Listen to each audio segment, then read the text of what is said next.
ሄሎ ኤቭሪዋን በአዲስ ቪዲዮ መጥቻለሁኝ። በዚህ ቪዲዮ ደግሞ ፓይተንን እንዴት ለኤአይ እንማር የሚል ቪዲዮ እንደ ሮድማፕ ላስቀምጥላችሁ ነው። ያው በጣም ብዙ ሰዎች በተለይ ወደ ኤአይ ጆርኒ የገባችሁ ሰዎች ፓይተን እንዴት ልማር ላይክ በምን መልኩ ልማር አይነት ጥያቄዎች ስላሉ እኔም ስለሚሰማኝ የሆነ ሮድማፕ ልስጣችሁ ብዬ ነው። ከሁሉም በፊት ማድረግ ያለባችሁ የኤአይ ኢንጂነሪንግ ሮድማፑ ጀነራል የሆነ ሮድማፑ ምን እንደሚመስል ማወቅ ነው። ከዚህ ቀደም እንደነገርኳችሁ በሌሎች ቪዲዮዎች እንዳየነው በመጀመሪያው ስለ ኤአይ ሃይ ሌቭል የሆነ ኦቨርቪው እንዲኖራችሁ ማድረግ ነው። ከዚህ ቀደም ቪዲዮዎች ሰርተናል። እሱን ቼክ ማድረግ ትችላላችሁ። ከዛ መቀጠል የማትማቲክስ ክፍሎች አሉ ለኤአይ ግዴታ የሆኑ ግዴታ ትሬን የሚደረግበት ግዴታ የሆኑ ለምሳሌ ሊነር አልጀብራ፣ ካልኩለስ፣ ስታቲስቲክስ፣ ፕሮባቢሊቲ እነዚህ መሰል ነገሮች ወሳኝ ናቸው። ለዚህም ላይ ቪዲዮ ሰርቻለሁኝ።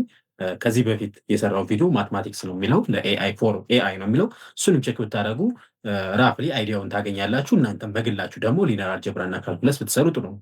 ከዛ መቀጠል ግን ፕሮግራሚንግ ላንጉጅ ያስፈልገናል። አንድ ፕሮግራሚንግ ላንጉጅ ያ ፕሮግራሚንግ ላንጉጅ አሁን በኤአይ ኢኮሲስተም ውስጥ በጣም ተወዳጁና ለብዙ ነገሮች እየጠቀመ ያለው ፓይተን ነው።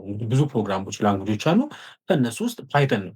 ፓይተን ለምን እንጠቀምበታለን ካላችሁኝ ወደፊት ለምናያቸው ቢግ ዳታ በጣም ትልልቅ ዳታዎችን አናላይዝ ለማድረግ ዳታ ሳይንስ ሪሌትድ ነገሮችን ለመስራት ማሽን ለርኒንግ ላይ ያሉ ፍሬምወርኮች እነሱን ለማወቅ ግዴታ እነዚህ ፕሮግራሚንግ ላንጉጅ አንድ ያስፈልገናል። ለዛ ደግሞ ፓይተን በጣም ተስማሚው ስለሆነ ነው ማለት ነው። ጆርናችን በዚህ መልኩ ነው የምንቀጥለው። ስለዚህ ፓይተን ስፔሲፊካሊ ፓይተንን በምን መልኩ እናያት የሚለውን አሳያችሁ። ኦኬ እንደምታውቁት ያው እንግዲህ ቶፕ የሚባሉ ፕሮግራሚንጎች ላንጉጆች አሉ። ጃቫ፣ አር፣ ፓይተን፣ ሲ ፕላስ ፕላስ፣ ጃቫስክሪፕት እነዚህ ሁሉ በጣም ታዋቂ ናቸው። ለዛ ግን ስፔሲፊካሊ ፎር ኤአይ የሚመረጠው ሙሉ ኮሚኒቲው ብዙ ፍሬምወርኮች የተሰሩበት ፓይተን ነው። ለዛ ነው ፓይተን የተመረጠው።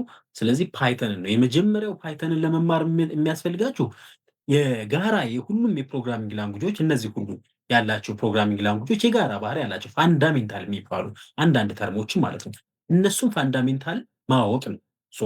ምናልባት የፕሮግራሚንግ ኮርስ ከወሰዳችሁ ፓይተን ዛት በቂ ነው ማለት ነው። ያ ራሱ በቂ ነው ማለት ነው። ያልወሰዳችሁ ሰዎች ደግሞ ፓይተን እንዴት ይሰራል ምናምን የሚለውን ፋንዳሜንታል የሚባሉ ኮንሴፕቶችን ማወቅ ነው። ፋንዳሜንታል የሚባሉ ኮንሴፕቶች ወደ አድቫንስድ ወደ ፓኬጆች ሳትሄዱ ለምሳሌ ቫሪያብል፣ ዳታ ታይፕ፣ ኮንትሮል ፍሎ፣ ሉፕ፣ ፈንክሽን፣ ዳታ ስትራክቸር፣ ፋይል ሃንድሊንግ፣ ኤረር ሃንድሊንግ በቃ እነዚህ ማለት ነው። እነዚህን አንደርስታንድ በደንብ ካረጋችሁ መሰረቱን ይዛችኋል ማለት ነው የፓይተን ፕሮግራሚንግ ላንጉጅ። ከዚህ በመቀጠል ሌሎች ስቴፖች አሉ። አሁን እነዚህን መሰረቱን ከያዛችሁ በኋላ በነገራችን ላይ እዚህ ላይ እኔ ፉል ኮርስ አለኝ። ከዚህ ስር ራሱ አረግላችኋለሁ። ሌላም ቻናል ላይ ለቄው ነበረ። የ8 ሰዓት ኮርስ አለላችሁ። እሱ ሄዳችሁ ቼክ ማድረግ ትችላላችሁ። ፓይተን የሚል ፉል ኮርስ ከዚህ ቪዲዮ ስር ቀጥሎ አብሬ አታች አደርግላችኋለሁ። ሄዳችሁ ማየት ትችላላችሁ። ፓይተን መሰረታዊውን ላላያችሁ ማለት ነው። እዛ መቀጠል ግን ከፓይተን ቀጥሎ ላይክ ፋውንዴሽኑን ከያዛችሁ በኋላ የዳታ ማኒፑሌሽን ፍሬምወርኮች እና ፓኬጆች አሉ። መሰረታቸው በፓይተን የተሰሩ ማለት ነው። የዳታ ሳይንስ ስታክ እንላቸዋለን።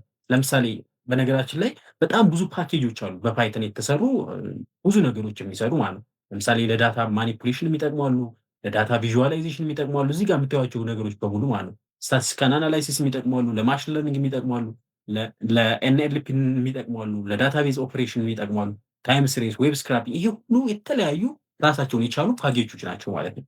እኛ ለዳታ ሳይንሳችን ዳታ ሳይንስ ስፔሲፊካል ነገሮችን የምንሰራበት ለዳታ ሳይንስ፣ ለዳታ ቪዥዋላይዜሽን እና ለኤንኤልፒ የሚሆኑ ፓኬጆችን ከዚህ ውስጥ የተወሰኑ እናያለን። በዚህም ቪዲዮ ሰራለሁኝ። ወይም ደግሞ በግላችሁም ለምሳሌ ነምፓይ እና ፓንዳ በጣም አሪፍ ናቸው። እነሱን ብታዩ ምናልባት ደግሞ ሳይኪት ወይም ደግሞ ሳይፓይ ሳይንቲፊክ የሆኑ እንትኖችን ለማየት እነሱ እንትን ብትሉ በኮሚኒቲው የተወደዱት እነሱ ናቸው። እኔም ነምፓይ፣ ፓንዳ፣ ሳይኪት እነዚህ ሶስቶቹን ከዚህ ቀጥዬ ቪዲዮዎች ሰራላችኋለሁ። ከዛ ለዳታ ቪዥዋላይዜሽንም እንደምታዩት ለምሳሌ ማትፕሎትላይቭ እና ሲቦርድ በጣም አሪፍ ናቸው። እነዚህም ጎበዞች ናቸው። እኔም ከነዚህ ውስጥ አንዱ መርጬ ምናልባት ማትፕሎትላይቭን አንድ ቪዲዮ ሰራለሁኝ። እናንተ አለበለዚያ በግላችሁ መሄድ ትችላላችሁ ማለት ነው። ኤንኤልፒ ላይ ደግሞ ምናልባት ትራንስፎርመር ስለምናይ ትራንስፎርመርን እናያለን ማለት ነው በኋላ ላይ። ኦኬ በዚህ መልኩ ከዳታ ሳይንስ የሚያገለግሏችሁን አስፈላጊ ነገሮች ትይዛላችሁ ማለት ነው። እነዚህ ዳታ ማኒፑሌት የምታደርጉት ሙሉ ትሬን ከመደረጉ በፊት የምታደርጉባቸው መንገዶች ስለሆኑ በጣም አስፈላጊ ናቸው። እነዚህ የተሰሩት ደግሞ በፓይተን ነው። ይሄ ከመማራችሁ በፊት የፓይተን አንደርስታንዲንግ ሊኖራችሁ ይገባል። ከዛ በኋላ ግን እነዚህን አድቫንስድ የፓይተን እንትኖች ስለሆኑ እነዚህ እንዳያላችሁ። እነዚህ ዳታ ሳይንስ ስታክ ላይ ብቻ ናቸው። ነገር ግን ማሽን ለርኒንግ እና ዲፕ ለርኒንጉ ላይ ስትገቡ ደግሞ ለእነሱ ደግሞ የሚጠቅሙ ራሱን የቻሉ ፍሬምወርኮች አሉ። ለምሳሌ እኛ መርጠን የምናያቸው ቴንሶር ፍሎው እና ፓይቶርች የሚባሉ ከነዚህ ከሁለቱ አንዱ ወይም ደግሞ ሁለቱን ልንሰራ እንችላለን። ነገር ግን እዚህ ጋር እንደምታዩት ሁሉም ተመሳሳይ ናቸው። እነዚህ እንኳን ፊት ስላየናቸው ዳታ ሳይንሱ ላይ ፓንዳ፣ ነምፓይ ምናምን በቂ ናቸው። እዚህ ጋር ግን ቴንሰር ፍሎ፣ ፓይቶርች በሜታ የበለጸገ ለዲፕ ለርኒንግ የሚያገለግል ነው። ቴንሰር ፍሎው ደግሞ በጉግል የበለጸገ ነው። ትንሽ ሰፋ ይላል። እሱም እንደዚሁ ተመሳሳይ ነው ስራቸው። ኦልሬዲ አንዱ ሰፋ ይላል፣ ትንሽ ጠብ ይላል። ይሄኛው ተመራጭ ነው። እኛም በፓይቶርች ጀምረን እንደ አስፈላጊነቱ ቴንሰር ፍሎ ልንቀጥል እንችላለን ማለት ነው። ኤንስሬስ ያልተከታተላችሁ ያላያችሁ ሰዎች ወይም ያልጀምራችሁ ተከታተሉት። ከመጀመሪያው ጀምራችሁ ብትከታተሉ ተጠቃሚ ትሆናላችሁ ብዬ አስባለሁኝ። በዚህ ክረምት ኤአይ ኢንጂነሮችን ማፍራት ነው አላማችን። መልካም ጊዜ። ላሁን ይቀጥላል። ቪዲዮቹን ከዚህ ቀጥዬ አታች አደርግላችኋለሁ።